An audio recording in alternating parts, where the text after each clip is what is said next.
Si alguna cosa ha posat de manifest aquest accident és que l'administració, en aquest cas el govern de la Generalitat, que és qui era el competent, no va estar a l'alçada. I no ha estat a l'alçada perquè ha fallat abans de l'accident, quan s'estava produint i després.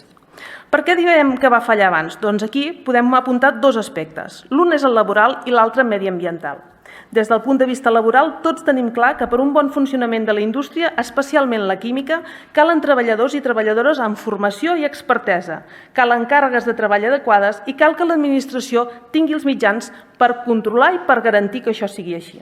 I si alguna cosa s'ha posat de manifest en aquest cas és que la Inspecció de Treball no tenia prous efectius per controlar l'activitat industrial química i aquesta és una de les propostes de millora en la que tots els grups hem coincidit.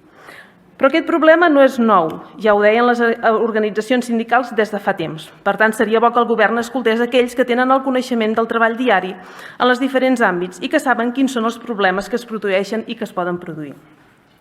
També, al nostre entendre, el govern ha fallat i falla des del punt de vista del control mediambiental i en aquest sentit la demora en aprovar els plans d'autoprotecció que pot deixar en una espècie de llim administratiu a les empreses ens preocupa força.